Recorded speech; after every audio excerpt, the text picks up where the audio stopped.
ይህ በኢትዮጵያ ኦርቶዶክስ ተዋሕዶ ቤተክርስቲያን በመርካቶ ደብረ ኃይል ቅዱስ ራጉኤል ቤተክርስቲያን አንቀጸ ብርሃን ሰንበት ትምህርት ቤት በአንቀጸ ብርሃን ሚዲያ የሚቀርብ የሰንበት ትምህርት ቤቶች እንቅስቃሴ የሚዳስስ መርሃ ግብር ነው። በዛሬው መርሃ ግብራችንም በአንቀጸ ብርሃን ሰንበት ትምህርት ቤት በቤተ መጻሕፍት የሆነውን የቅዱስ ጳውሎስ መታሰቢያን እናስጎበኛችኋለን።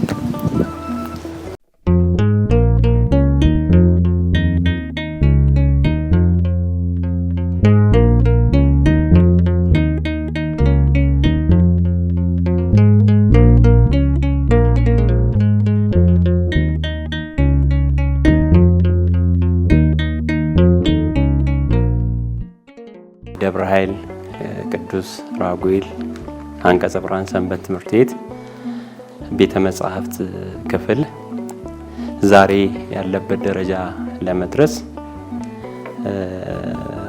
ከ19 እና ከ20 ዓመት በፊት ከፍተኛ ስራ ተሰርቶ ቤተ መጻሕፍቱን ለማቋቋም ብዙዎች ዋጋ የከፈሉበት ብዙዎችም ጉልበታቸውን፣ ገንዘባቸውን፣ ዕውቀታቸውን ያበረከቱበት ነው። እንግዲህ ዛሬ 22 እና 23 ዓመት በተለይ 1996 1997 የነበረው እንግዲህ በሰንበት ትምህርት ቤቱ የነበረው ውስጠ ደንብ በኑሳን ማስተባበሪያ ክፍል ውስጥ አንዱ የትምህርት ክፍል ነበረ። ትምህርት ክፍል እንግዲህ የተለያዩ በውስጡ የተለያዩ ንዑሳን ክፍሎች ነበሩት። እነዚህ ንዑሳን ክፍሎች ኮርሶችን በማስተባበር የተለያዩ አገልግሎቶችን በመስጠት ስራቸውን ይሰሩ ነበር። ነገር ግን ቤተ መጻሕፍት የሚባል በመዋቅሩም በውስጠ ደንቡ ውስጥም ያልነበረ ነው። በቃለ ዓዋዲው በቤተ ክርስቲያን ቃለ ዓዋዲ ስንመለከት አንዱ ሰንበት ትምህርት ቤቶች ከሚያደራጁት ነገሮች መካከል ቤተ መጻሕፍት ዋናው ነው። ይህን ቤተ መጻሕፍት ለማቋቋም ደግሞ ይህንን የቃለ ዓዋዲውንም መሰረት በማድረግና ሰንበት ትምህርት ቤቱም አገልግሎቱ እየሰፋና እያደገ መምጣቱ የኮርስ ትምህርቱንም ከ1991 ጀምሮ የቀዳማይ ትምህርት ከጀመረበት ጀምሮ የተለያዩ ኮርስ ተማሪዎች ቁጥር መብዛት ለ4 ዓመት ያስተማራቸው ለመጀመሪያ ጊዜ 94 ካስመረቃቸው በኋላ እንደዚህ አይነት ክፍሎችን ለማቋቋም ትልቅ መሰረት የጣልንበት ነው። በተለይ በኮርስ ያለፉ ልጆች በዘመኑ የነበሩ ዛሬም በሰንበት ትምህርት ቤቱ የሚያገለግሉ ልጆች ይህን ቤተ መጻሕፍት ለማቋቋም በጣም ረድተውናል፣ በጣም አግዘውናል። በዚህ በትምህርት ክፍል ውስጥ እኔም እንዳጋጣሚ በዛን ዘመን የትምህርት ክፍል ኮሚቴ ነበርኩኝ። ጊዮርጊስ እንሄዳለን፣ የተለያዩ ደብራት እንሄዳለን። ብዙዎች ደብራት ቤተ መጻሕፍት ነበራቸው። ራጉኤል ግን እንደ ደብሩ እንደ ትልቅነቱ ቤተ መጻሕፍት አልነበረውም። ስለዚህ ብዙዎች ኮርስ ተማሪዎችም ጭምር አሳይመንት ሲሰጣቸው ይሰሩ የነበሩት በተለያዩ ደብራት እየሄዱ ነበር። ለምንድነው እኛ ጋር ቤተ መጻሕፍት የማይኖረው የሚል የኮርስ ተማሪዎችም ፍላጎት በተለይ የተመረቁት 4 ዓመት የጨረሱ ተማሪዎች ፍላጎትም ነበር። እኛም እንደ ኮሚቴ እዛ ውስጥ በዛ መንገድ ውስጥ ያለፍን ሰዎች ስለነበር ቤተ መጻሕፍቱን ለማቋቋም ለመጀመሪያ ጊዜ በትምህርት ንዑስ ክፍል ውስጥ የቤተ መጻሕፍት ንዑስ ክፍል የሚባል አንድ ክፍል እንዲዋቀር ተደረገ። ያ ማለት በሰንበት ትምህርት ቤት መዋቅር ውስጥ ያልነበረ ግን በጊዜው ዘመኑን ለመዋጀት በማሰብ ውስጠ ደንቡ ባይሻሻልም በትምህርት ንዑስ ክፍል ውስጥ የቤተ መጻሕፍት ንዑስ ክፍል የሚባል ተቋቋመ። በዛን ጊዜ እንዳጋጣሚ እንግዲህ እኔ የቤተ መጻሕፍቱ ክፍል ሰብሳቢ ተደርጌ ተመደብኩ። የቤተ መጻሕፍት ክፍሉ ሰብሳቢ ስሆን እንዳጋጣሚ ኮርሶችንም ማስተምራቸውም ልጆች ስለነበሩ ብዙዎቹን የምቀርባቸው ማቃቸው ልጆች ናቸው። በኮርስም ያለፉ ከኛም ጋር የነበሩ ልጆች ነበሩ። እነሱን በኮሚቴነት በማዋቀር ቤተ መጻሕፍት የሚባለው ከስም ባሻገር ምንም ቦታም መጽሐፍም ምንም አይነት ለቤተ መጻሕፍት የሚሆን ነገር ባሌለበት ሁኔታ ኮሚቴ የተዋቀረበት ነበረ። ከነሱ ጋር በመነጋገር ኮሚቴውን እንደ አዲስ በማዋቀር በውስጤ ወይንም በእኛ በቤተ መጻሕፍት ኮሚቴው ውስጥ ብዙ ልጆችን በማቀፍ ይህንን ቤተ መጻሕፍት ለማደራጀት የመጀመሪያ ያደረግነው ቦታ አልነበረም። የተለያዩ እቃዎችን የተለያዩ የገቢ ምንጮችን መፈለግ ነበረ የመጀመሪያ ስራ ያደረግነው። በዚህም እንግዲህ ብዙ ነገር ተሳክቶልናል። በተለይ ጌታቸው የሚባል አንድ ወንድማችን አንድ ስፖንሰር በማነጋገር ሙሉ ስቶር ውስጥ የነበረ የቤት እቃ ወይንም ሳንተራ ሱቅ የነበራቸው ነገር ግን ስቶር ውስጥ የነበሩ እቃዎች ሙሉ ለሙሉ ሸጣችሁ ለቤተ መጻሕፍት አውሉት ብሎን ሰጥቶን እንግዲህ የተለያዩ ኩባያዎች፣ ሳህኖች፣ የተለያዩ ነገሮች ነበሩ። ሙሉን አስረክቦን እሱን ሸጠን ቤተ መጻሕፍቱ ለመጀመሪያ ጊዜ በገቢ ደረጃ መሰረት የጣልንበት ነው። አሁን ምንም ሳይኖር ነው እንግዲህ እየተንቀሳቀስን ያለነው። ቦታ የለንም፣ መጻሕፍት የለንም፣ ምንም የለም። ግን ገቢዎችን ነበር የመጀመሪያ መፍጠር የጀመርነው። ቦታዎችን ብናገኝ ቦታዎችን የምንጠቀምበትን ነገር ለመፍጠር ማለት ነው። በዚህ ሂደት ውስጥ ነው እንግዲህ አንድ ፎቶኮፒ ማሽን አንድ ወንድማችን እንደዚሁ ለገሰን። ከዛ ባሻገር መጻሕፍቶችን ማሰባሰብ ጀመርን። ቤተ መጻሕፍቱ በሚደራጅበት ጊዜ ኮሚቴውና አባሉ በደንብ ከተጠናከሩ በኋላ ከኮርስ ተማሪዎችና ከአባላት ጋር በመነጋገር ከራሳቸው ገቢ እንዲጀምሩ በማድረግ ተደርጓል እና ደግሞ የገንዘብ ማሰባሰቢያ ገቢዎችን በማዘጋጀት ለምዕመናን ፎርም በመበተን ምዕመናንም ደግሞ እሱን ተቀብለው የተቻላቸውን በገንዘብም በመጽሐፍም ድጋፍ አድርገውልናል። የመጽሐፍ ባንክ በማዘጋጀት መጽሐፍትን እዛ ስር እንዲከቱ በማድረግ በዘመኑ የነበሩ ጳጳሳትን ሳይቀር በማነጋገር እነ ብፁዕ አቡነ ገብርኤል እነ ብፁዕ አቡነ ሳሙኤል ሌሎችም አባቶች በማነጋገር ብዙ መጽሐፍትን እጆቻቸው ላይ የነበሩትን ለዚህ ቤተ መጻሕፍት መሰረት እንድንጥል ካረጉን መካከል እንግዲህ ብፁዓን አባቶቻችን የሚጠቀሱ ናቸው። ዛሬም ቤተ መጻሕፍቱን ስንመለከት ፈርመው ያስቀመጧቸው ብዙ መጽሐፍቶችን እንመለከታለን። በብፁዓን አባቶች የተበረከቱ ማለት ነው። ከዛ ባሻገር በጣም ብዙ መጽሐፍት ያበረከተልን አቶ ቴዎድሮስ ሞላ በተለይ የታሪክ መጽሐፍቶች በጣም በሰፊው የምንመለከታቸው የጥንት የታሪክ መጽሐፍቶች አብዛኞቹ ማለት ይቻላል አቶ ቴዎድሮስ ሞላ አበረከተልን። ሌሎች ወንድሞችም ሁሉም በእጆቻችን ያሉ ነገሮችን መሰብሰብ ጀመርን። በገንዘብም በአቅምም በመጽሐፍም ሊያስጀምር የሚችሉ ነገሮች ስለነበሩ ቀጥታ እዚሁ ቤት የምንመለከታቸው እነዚህ ጠረጴዛዎች፣ ወንበሮች ነበሩ። የተቀየሩ ወንበሮች በተለያዩ ንዑሳን አሁንም እያገለገሉ ያሉ ወንበሮች አንድ ላይ የተሰሩ ናቸው። ሼልፎች ወደ ግምጃ ቤት የገባ ሼልፍ ለመጀመሪያ ጊዜ በመስታወት ሼልፍ ለማሰራት በሰበሰብነው ብር አደረግን። በወቅቱም ቤተ መጻሕፍቱ በሚደራጅበት ጊዜ ያጋጠሙ ችግሮች አሉ። እሱም የመጀመሪያው ገንዘብ ማሰባሰቢያ ተደርጎ በተዘጋጀው ፎርም ላይ ሰንበት ተማሪዎች፣ የሰንበት ትምህርት ቤቱ አገልጋዮችና የኮርስ ተማሪዎች ተተችተውበታል። የተተቹበትም ምክንያት ደብረ ኃይል ቅዱስ ራጉኤል ቤተክርስቲያን ሀብታም ነው እንዴት ትለምናላችሁ እና ደግሞ ከቤተክርስቲያኑ እኛ እንጠብቃለን የሚሉም አልጠፉም። ሌላው ደግሞ ቤተ መጻሕፍቱ የሚሆንበት የቦታ ማጣት ችግርም አጋጥሞታል። ማስነበቢያ ቦታዎችን ሰንበት ትምህርት ቤቱን በማነጋገር በወቅቱ የነበሩትን ስራ አመራሮች በማነጋገር እቺ ምናያት ትንሿ አዳራሽ በዚህ መጠን አልሰፋም ነበረ። ከዚህ በግማሽ የሚያንስ ነበር። በዛን ጊዜ መጠለያ ነበር፣ በጀርባው መጠለያ ነው። ከዚህ በኋላ ያለው የተወሰኑ ትንሽ አዳራሽ ነበረች እና እዛ አዳራሽ ውስጥ ቀን ቀን ሙሉ ለሙሉ መጽሐፍት ማስነበቢያ እንዲሆን በመነጋገር ሰንበት ትምህርት ቤቱም በወቅቱ የነበረው ስራ አመራር ፈቀደ። ቀን ቀን ሙሉ ለሙሉ ቤተ መጻሕፍት እየሆነ ያገለግላል። ከ10 እና ከ11 ሰዓት በኋላ ሙሉ ለሙሉ የመዝሙር ጥናት አገልግሎት ይሰጥበታል። ቅዳሜና እሁድ የህፃናትና የማዕከላዊ መርሃ ግብር ይከናወንበታል። ለዚህም እንዲረዳ እንግዲህ ያሰብነው ጠረጴዛው ተጣጣፊን ያደረግነው በተለይ በተለምዶ እድሮች እንደሚጠቀሙበት ማለት ነው። እንዲተጣጠፍና እንዲነሳ ስንፈልግ ይዘረጋል፣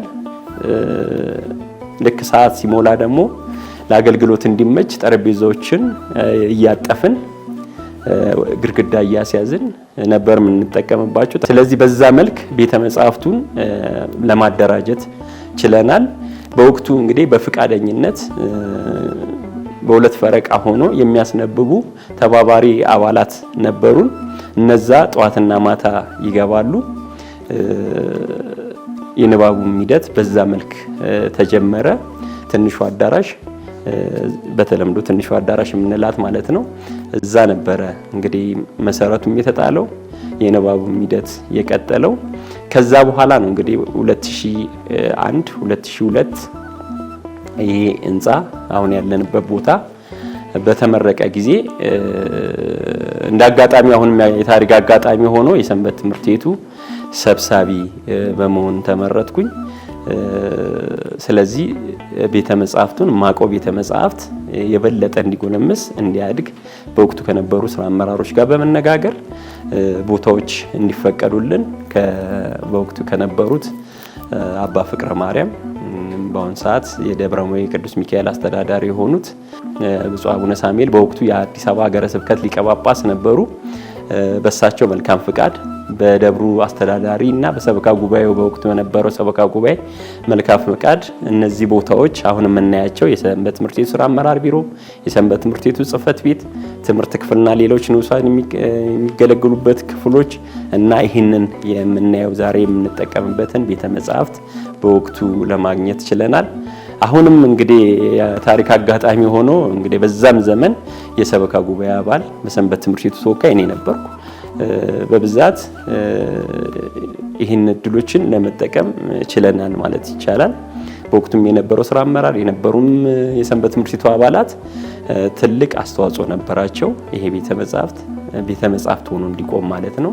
ለመጀመሪያ ጊዜ ቤተ መጻሕፍቱ ሲመረቅ መርቀው የከፈቱልን በወቅቱ የነበሩት ብፁዕ ቅዱስ አቡነ ጳውሎስ የኢትዮጵያ ኦርቶዶክስ ተዋሕዶ ቤተክርስቲያን ፓትርያርክ ናቸው።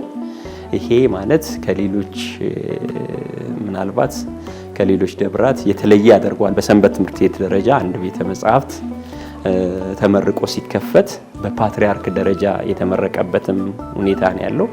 ስለዚህ ትልቅ አስተዋጽኦ የተደረገበት ትልቅ ስራም የተደረገበት ነገር ነው። ዛሬም ለትውልድ የሚሻገር ዛሬም ያሉ ሰዎች ያንኑ ነገር በየዘመኑ የነበሩ ስራ አመራር በየዘመኑ የነበሩ የክፍሉ ንዑስ ኮሚቴዎች በደንብ አስቀጥለውት ዛሬ አሁን ላለበት ደረጃ አድርሰውታል። ከዛ ውጪ ግን ስንሰራ የነበረው እንግዲህ በአመት አንድ ጊዜ አንድ መርሃ ግብር ነበረን። በቅርብ ጊዜ እየቀረ መጥቶ ወደ ጉባኤነት የተቀየረ ማለት ነው። ሆሳና የቤተ መጻሕፍት ቀን የሚል አመታዊ መርሃ ግብር ነበር። የቤተ መጻሕፍት ቀን ይባላል። መርሃ ግብር ይዘጋጃል፣ መጻሕፍቶች ይሰበሰባሉ። ሙሉ ስለ መጻሕፍት መርሃ ግብር ነው የሚከናወነው። ይሄ በወቅቱ የተጀመረ መርሃ ግብር ነው። አመታዊ የቤተ መጻሕፍት ቀን የሚል ሆሳናን እየጠበቅን እናከናውን ነበረ። ከቅርብ ጊዜ በኋላ ወይም ከተወሰኑ አመታት በኋላ ግን ሆሳና ተደራራቢ መሆኑ ጠዋት ንግሱም ስርዓቱም ምንም አልቆ እንደገና ከሰዓት የሚመጣው ሰው የመቀነስ ነገር ስለነበር ቀኑ ተቀይሮ የሚከናወን ነበር አመታዊ መርሃ ግብሩ። አሁንም አመታዊ የቤተ መጻሕፍት መርሃ ግብር የቀጠለ ነው፣ የተቋረጠ ነገር አይደለም። ግን የቤተ መጻሕፍት ቀን ተብሎ ስሙ ተሰይሞ ቢቀጥል አሁንም ደስ ይለኛል። በዚሁ አጋጣሚም አሁን ላለውም ኮሚቴ ይህን ነገር ማስተላለፍ እፈልጋለሁ።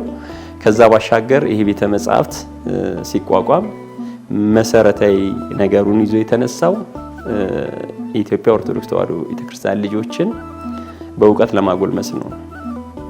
አማኝነታቸው በእውቀት የታገሰ እንዲሆን፣ ለሌሎች እንዲተርፉ፣ በዘመኑ የነበሩ በዛን ዘመን በተለይ ቤተ መጻሕፍትን በምናቋቁምበት ዘመን የነበረው በተለይ የአሕዛብ እንቅስቃሴ በጣም ሰፊ ነበረ።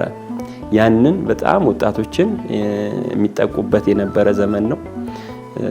በዛን ጊዜ የበለጠ ወጣትን የማበረታታትና የማነቃቃት በተለይ የአሕዛብን እምነት ጠንቅቆ የማወቅና ምላሽ የመስጠት የታድሶ እንቅስቃሴ በጣም የሰፋበትም ስለነበር በዛም ላይ ምላሽ የሚሰጡትን ለማፍራት ቤተ መጻሕፍቱን በአግባቡ እንዲጠቀሙበት ለማድረግ ለዚህ ነው ቤተ መጻሕፍቱን በተለየ መልክ የመናፍቃን መጻሕፍት እንኳን በተለየ ሁኔታ እንዲቀመጥ ያደረግ ነው። እንደዚህ መመርመር የሚፈልጉ ማየት የሚፈልጉ መመልከት የሚፈልጉ እንዲያዩ እንዲመለከቱ ለማድረግ ነው። ስለዚህ ቤተ መጻሕፍቱን ስናዋቅረው በተሻለ ደረጃ ሌሎች ደብራትን ተመልክተን ቢሆንም ከሌሎች ደብራት ግን በተሻለና በተለያየ አደረጃጀት እንዲኖር ነው። ካታሎጎችን ስናዘጋጅ የመጀመሪያ መሰረታችን የጊዮርጊስ ቤተክርስቲያን ሰንበት ትምህርት ቤት ቤተ መጻሕፍት ነው። እኛ ደግሞ ከዛ የተሻለ አደረጃጀት ይዘን እንድንመጣ ነበር ያደረግነው። አሁን ደግሞ የተሻለ ነገሮች እንመለከታለን። የቤተ መጻሕፍት ንብረትነቱ የደብረ ኃይል ቅዱስ ራጉኤል ቤተክርስቲያን ቢሆንም የተሰየመው በአንድ ቅዱስ አባት ስም ነው። እሱም አባቶቻችን ባስተማሩን መሰረት 3 ቅዱስ አባቶች ተጠቅሰው ማለትም ቅዱስ ዮሐንስ አፈወርቅ፣ ብርሃናት ዓለም ቅዱስ ጳውሎስና የዜማ አባት ቅዱስ ያሬድ ተጠቅሰው በዚህም አንድ ጊዜ አቡነ ዘበሰማያት ተደግሞ ዕጣ በሚወጣበት ጊዜ ብርሃን ዓለም ቅዱስ ጳውሎስ ስሙ በመውጣቱ ቤተ መጻሕፍቱ በብርሃን ዓለም ቅዱስ ጳውሎስ ስም እንዲሰየም ተደርጓል። በመጽሐፍ ቅዱስ ከሐዋርያቱ መጨረሻ ጌታ ካረገ በኋላ በተመረጠው በቅዱስ ጳውሎስ ስም ነበር ያደረግነው። የቅዱስ ጳውሎስ መታሰቢያ ቤተ መጻሕፍት ነው ተብሎ በጊዜው ስያሜ ተሰጥቶት መጻሕፍትና መጻሕፍት ላይ እንድናተኩር ቅዱስ ጳውሎስ 14 መልእክታትን ጽፏል። ከሐዋርያት በኋላ የተመረጠ ከሐዋርያት በኋላ የተጠራ ከአሳዳጅነት የመጣ ራሱን ቀይሮ ራሱን ለውጦ ራሱን ለክርስቶስ ባሪያ አድርጎ ያገለገለ ሐዋርያ ነውና ይህም ቤተ መጻሕፍት ስያሜውንም የቅዱስ ጳውሎስ የሐዋርያው ቅዱስ ጳውሎስ መታሰቢያ ቤተ መጻሕፍት ብለን የሰየምነው። ቤተ መጻሕፍቱን ከማቋቋምና ከማደራጀት በተጨማሪ ዘመናዊ ቦርድ በማዘጋጀት በቦርዱም ላይ የተለያዩ አምዶችን በማካተት ለምሳሌ ቤተክርስቲያንህን እወቅ፣ ሰንበት ትምህርት ቤቴ፣ የግዕዝ አምድ፣ የህፃናት አምድና ምልክቶቻችን የሚሉ አምዶችን በማዘጋጀት በቦርዱም ላይ በመለጠፍ ለምእመናን የተለያዩ መልእክቶች እንዲደርሱ በማድረግ በጊዜው የነበረው ኮሚቴ ስራ ሲሰራ ቆይቷል። ቦርዱ ላይ የነበሩ ጥያቄና መልሶቹ ምእመናን ራሳቸውን በእውቀት እንዲፈትኑና ወደ ቤተ መጻሕፍት መጥተው እውቀታቸውን እንዲገበዩ የሚያደርግ ነበር። በወቅቱ አንቀጸ ብርሃን ቤተ መጻሕፍት የበለጠ አገልግሎቱ ጥሩ እንዲሆን ለማሳለጥ በ4 ንዑስ ክፍሎችን በመክፈል አገልግሎቶቹን ያስኬድ ይገኛል። ለምሳሌ የመጀመሪያው ቤተ መጻሕፍት አስተዳደር ክፍል፣ ሁለተኛው ደግሞ ዲጂታል ቤተ መጻሕፍት ክፍልና ሶስተኛው መጽሐፍ ዳሰሳ ቤተ መጻሕፍት ክፍልና የመጨረሻው ደግሞ ሰራተኛ ቁጥጥርና የጽዳት ክፍል በማለት በ4 ንዑስ ክፍል በመክፈል አገልግሎት የበለጠ ውጤታማና ስኬታማ እንዲሆን እየሰራበት ይገኛል። ከዚህ ውስጥም ደግሞ በዋናነት ለምሳሌ መጽሐፍ አስተዳደር ክፍሎች ላይ ትልቁ አሁናዊ ላይ ስራ ብለን የያዝነው መጽሐፎችን መሰብሰብ፣ መግዛት እንዲሁም ደግሞ የተገዙ መጽሐፎች ከሰዎች የተቀበልናቸው መጽሐፎች ደግሞ ምን እናደርጋቸዋለን በየዲፓርትመንቱ ማደራጅ። ለምሳሌ ሚስጥራትን በሚስጥራት ሚስጥራት የሚገልጹ በሚስጥራት ማብራሪያ ያላቸው ማለት ነው።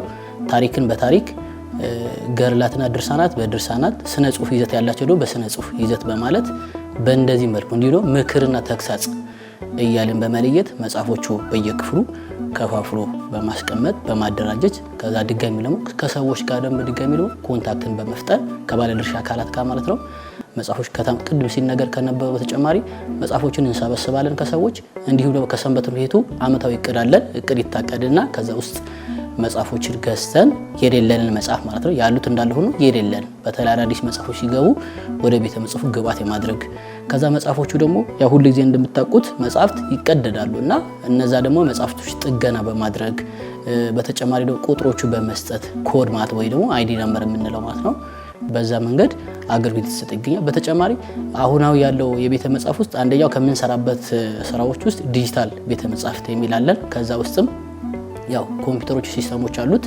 ከዛ ውስጥም ደግሞ አንዳንዴ ለምሳሌ የቀለም ትምህርት ላይ ካያችሁ መጽሐፉ የተማሪዎች መጽሐፍ ትንሽ እስኪወጣ ድረስ ዘጋይቶ ነበርና ግን እኛ ምን አደረግን ፒዲኤፉን አምጥተን ፒሲዎች ላይ በመጫን ተማሪዎቹ መጽሐፍቶችን እዚህ አግኝተው እንዲያነቡት የማድረግ ስራ እንዲሁም ደግሞ መጽሐፎቹ በመጽሐፍ የሌለ በፒዲኤፍ ደግሞ ያሉትን መጽሐፍቶችን አምጥተን ፒሲ ላይ በመጫን ስብከቶች፣ ዝማሬ፣ የስነ ጽሁፍ ይዘት ያላቸው ነገሮች ወደ ፒሲ በማድረግ አገልግሎቱ ምእመናን እንዲያገኝ እያደረገ ይገኛል። በተጨማሪም ደግሞ የቤተ መጻሕፍቱን አጠቃላይ ፋይሎችን ዘመናዊ ከማድረግ አንጻር ከማደራጀት አንጻር ይሄንም ሰርቶ ወደ አገልግሎት አብቅቷል። ለምሳሌ ዳታቤዝ እንደ እግዚአብሔር ፍቃድ ከትምህርት ክፍል ጋር በመሆን ዳታቤዝ ተሰርቶለት ቤተ መጻሕፍቱ አሁን አገልግሎት እየተጠቀመበት ያለው በሱ ነው።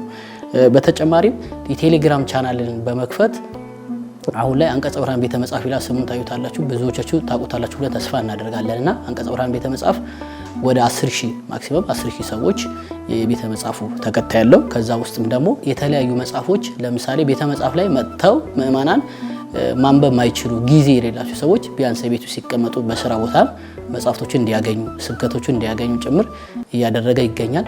ከዛ የሚዳሰሱ መጽሐፎች ሪከርድ በማድረግ ከመምህራን ደግሞ ፓወርፖይንትም ጭምር በመቀበል ወደ ቴሌግራም በመልቀቅ ምእመናኑ አገልግሎት እንዲያገኙ እያደረገ ይገኛል። በተጨማሪም በየ15 ቀኑ የመጽሐፍ ቅዱስ ኦሪት ዘፍጥረት ትርጓሜ ያለንና በቴሌግራም ቻናል ኦንላይን የሚሰጠው 3 አካባቢ ይጀምራል ማለት ነው። መምህራን ተመድቦ እሱ ላይ ደግሞ መጽሐፍትን በማብራራት ይሄድበት ይገኛል። አሁን እንደውም ምዕራፍ 10 ደርሰናል። እንደ እግዚአብሔር ፍቃድ ደግሞ ቀጣይ የምዕራፍ 11 ብለን ደግሞ ማብራሪያዎች ይሰጣሉ። ከሱ ማክሲመም ከ600 እስከ 1000 ሰው በአንድ ጊዜ ኦንላይን ሱታፌ የሚያደርጉበት ሂደት ላይ ይገኛል ማለት ነው። ይሄ ከዲጂታሉ አንጻር እየሰራበት በጣም ዘርፈ ብዙዎች ናቸው፣ ግን ጥቂቱ ብቻ ለመጥቀስ ያክል ይሄንን ማለት እወዳለሁ። በተጨማሪ የመጽሐፍ ዳሰሳ ላይ ብዙ አሁን ላይ እየተለመደ የመጡ ነገሮች አሉ። ግን እንደኛ ሰንበት ይሄ ደግሞ ምን አደረግን? ከ3 ዓመት ወዲህ በየወሩ የመጽሐፍ ዳሰሳ አለን። ሰኞ ቀን ማለት ነው። የመጨረሻው የቀናቱ የመጨረሻዎች ላይ ሰኞ የአንቀጸ ብርሃን ቤተ መጻሕፍት የተለያዩ መጽሐፎች ምእመናን ሊያነጹ በሚችሉ መልኩ ለምሳሌ ወጣቶች ግብረ ገብነት እንዲያውቁ፣ በስነ ምግባር እንዲታነጹ፣ ነገር ሃይማኖትን ጠንቅቀው እንዲያውቁ ከማድረግ አንዳንዴ መጽሐፍ አንተ ስታነበውና ሰው ደግሞ አንብቦ ሲያብራራልክ ሰዎች የመረዳት አቅማችን እኩል አይደለም። አንዳንዴ አንብቦ የመረዳት አቅም ያላቸው ሰዎች አሉ። አንዳንዶቹ ደግሞ ሰዎች ሲያብራሩላቸው ደግሞ የመረዳት አቅም ስለሚኖር ስለዚህ በየወርሃዊ የመጽሐፍ ዳሰሳ እያደረግን እንገኛለን። በተጨማሪ ደግሞ የተለያዩ ደግሞ ስልጠናዎች ራሱ ይሰጣል። ይሄ ቤተ መጻሕፍት የዲጂታል ክፍሉ ማለት ነው። ለመምህራን ቢሆን መምህራን ከመጽሐፍ ጋራ፣ ወጣቶች ከመጽሐፍ ጋራ፣ ምእመናን ከመጽሐፍ ጋራ እያለ ልክ ለሁላችን ሊመጥን በሚችል መልኩ የተለያዩ መርሃ ግብሮች እየዘረጋ ምእመናንን እያስተማር የሚገኝበት ቤተ መጻሕፍት ነው። አሁን ላይ ከመጽሐፎቹ በተጨማሪ ለምሳሌ ከጠዋቱ 2 ሰዓት እስከ ማታ 2 ሰዓት ድረስ ከእሁድ ውጪ ቀን ሙሉ ክፍት ነው። ስለዚህ የአንባቢያን ቁጥርም እለት እለት እየጨመረ የመጣበት አጋጣሚዎች አሉ። ምእመናንም አንዳንድ ምእመናን በጣም ቅን ምእመኖች አሉ በነገራችን ላይና ወደ ቤተ መጻሕፍት ሲመጡ ያላቸውን መጽሐፍ ነገ ለትውልድ ይተርፋል እያሉ ለቤተ መጻሕፍት ጭምር ይዘው የሚመጡበትም አጋጣሚዎች አሉ። ከኮርስ ተማሪዎችም በተጨማሪ አሁን ከባለድርሻ አካላት ከምእመናንም እንደ ደግሞ አመታዊ ቤተ መጻሕፍት መርሃ ግብር አለና በዛ ውስጥ ደግሞ እኛ ትኬቶች ምናምን እንሸጣለን። ትኬት ስንሸጥ በነገራችን በዚህ አጋጣሚ እንድትረዱ የምንፈልገው ትኬት ሸሽቶ ለሌሎች ገቢ የሚውል ነገር ሳይሆን ቤተ መጻሕፍቱን አቅም ለማደራጀት የሌለው መጻሕፍት ገዝቶ እንዲሟላ ድጋሚ ደግሞ የተበላሹ ሲስተሞች ምናምን ሲኖሩ ለማስተካከል ራሳቸው ልጆቻቸው እንዲጠቀሙበት የሚደረግበት ክፍል ስለሆነ ይሄንን ነው እንግዲህ እየተገበረ የሚገኘው። መግቢያ በሩን በማስዋብ ምንም እንኳን ቤተ መጻሕፍቱ ግቢ ውስጥ ቢገኝም አቅጣጫ ጠቋሚ ምልክቶችን በማስቀመጥ እንዲሁም በተለያዩ ጉባኤዎች ላይ መልእክት በማስተላለፍ ምእመናኑ ቤተ መጻሕፍቱን በቀላሉ እንዲያገኙ የተሰራ ስራ ተከናውኗል። በቀጣይ ደግሞ እንደ ቤተ መጻሕፍት በጣም በስፋት መስራት አለብን ብለን ካሰብናቸው ነገሮች ውስጥ አንደኛው የመጽሐፍ ዳሰሳችን ለምሳሌ የምናደርገው ወርሃዊው ወደ በቤተ መጻሕፍት በራሱ በቤተ መጻሕፍት ክፍል ያደረግን ያለው። ስለዚህ ይሄ በትንሹ ታጥሮ እንዲቀር አንፈልግም። ስለዚህ በጣም አድጎ ወደ አዳራሽ ሲልም ወደ አውደምትም ጭምር ማደግ ስላለበት ከዛ አንጻር መስራት እንፈልጋለን።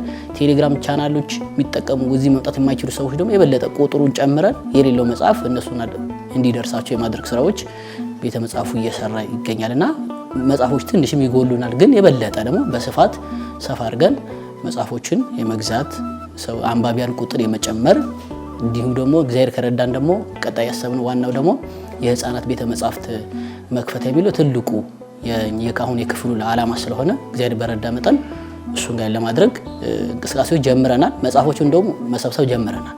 አሁን ከቦታ አንጻር የሚለው ደግሞ ከአመራሩ ጋር ወርተን ደግሞ ቀጣይ ምን ተገብሮ ይሆናል ማለት ነው። በዚህ አጋጣሚ እነዚህን ታሪኮች የምንናገረው ለሌሎች አርአያ አብነት እንዲሆን ለሌሎች ሰንበት ትምህርት ቤቶችም ቤተ መጻሕፍት ለሌላቸው ቤተ መጻሕፍት የበለጠ ማደራጀት ምን ያህል ጥቅም እንዳለው እንዲያውቁና እንዲረዱ ነው። ከዛ ባሻገር ደግሞ ራሱ ሰንበት ትምህርት ቤቱ ታሪኩን አውቆ የበለጠ ይህን ቤተ መጻሕፍት አሁን ካለንበትም ደረጃ ከፍ አድርጎ በዲጂታል ላይብራሪም በማስነበቢያም ቦታዎች ጭምር የተደራጀ የማድረግ ስራዎችን ሊሰራ ይገባል የሚል እምነት አለኝ።